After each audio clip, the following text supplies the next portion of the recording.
Room on the right? Yes, yes.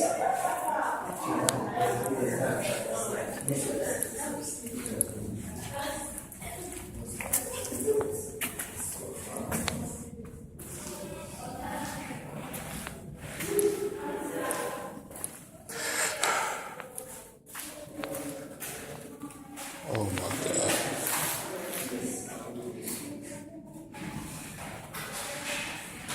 This is it.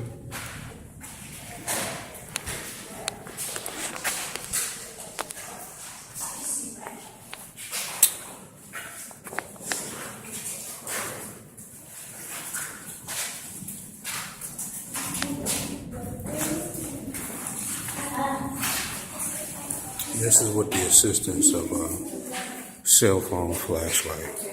This is not.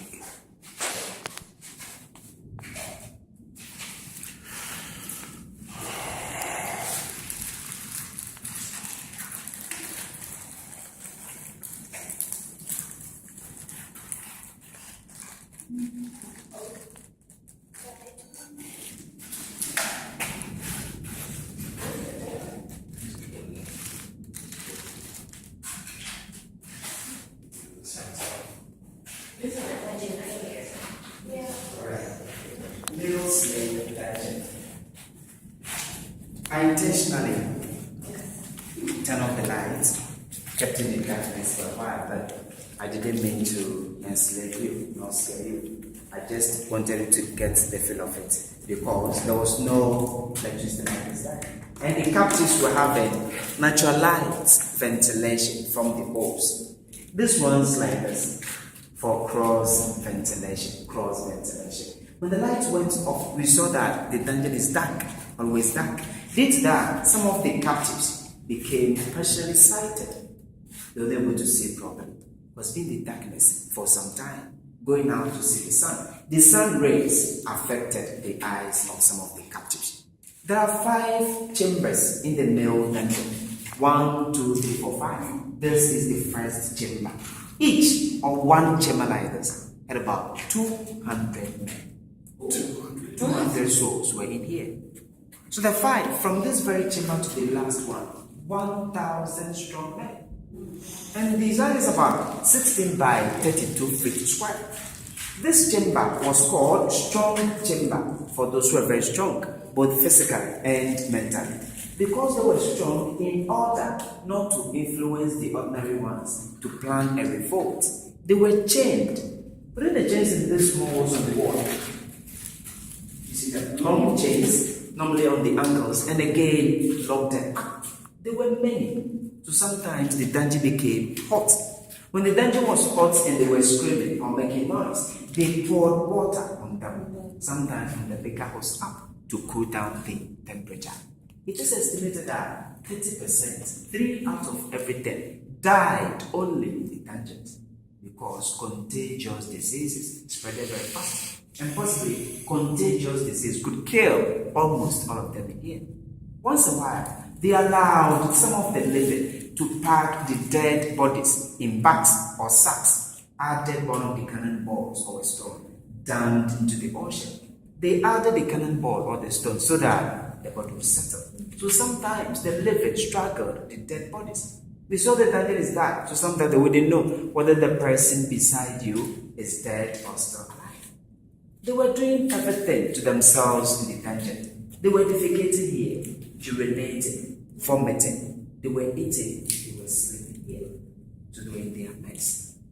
The trenches served as drains. Rainwater came in here, even now, to the direction of the wind, normally from the holes. And the water was washing away feces, urine, vomit, food particles, and many others to the trenches down to the ocean. But the channels here choked, covered with feces, urine, vomit, and others, mixed soil, covered the floor like a carpet to this level. To this level, what we have, these white marks on the wall. These white marks on the wall, feces, urine, vomit, covered the whole floor to this level. And the marks here are excavation marks. Archaeologists came from University of Ghana, Lagos, and they excavated this chamber. Out of that excavation, they had chains, shackles, ropes, branded iron they used on the captives we have in our main museum, which you can visit after the guided tour. No, they were fed. They gave them food, normally twice a day. Little food just to sustain them, keep them alive. And normally, the domestic captives working permanently in the castle were bringing food for those in the dungeons, the commercial ones. But sometimes, when those they were hungry and the food was not coming, they became very aggressive, very angry. Because they say a hungry man is an angry man. So to avoid attacks, they did not bring the food in. They rather dropped food from old sliders down here, and those who were interested struggled for the food in the phases, in the jewelry, in the vomit. They did the same thing on the ships. When they went to the New World, they were dropping food from the middle of the ships down for the captives. So if the walls here have some map, they could have narrated it better to us what actually took place here. But they say walls have ears, but they don't have mouth to talk. Any question? Do you know how many people from the 300 would survive? Survived in the dungeons, I said 30% died in the dungeons, about 70 survived only in the dungeons. Because coming down to the castle, some of them passed on. In the dungeons, some of them died. On the ships, some of them died. So only about 20% made the journey across the Atlantic. How long would they, what was the average length of time that they would be in this room for? I said some of them spent 3 days, some of them spent up to about 3 months, depending on the time a captive arrived here and the time a ship will come. Few of them never went to the dungeons because the time they arrived here, there was a ship loading. So after they got in the calabar, straight to the ships, and they went. Few of them, and some of them during off-peak stayed here for about 3 months.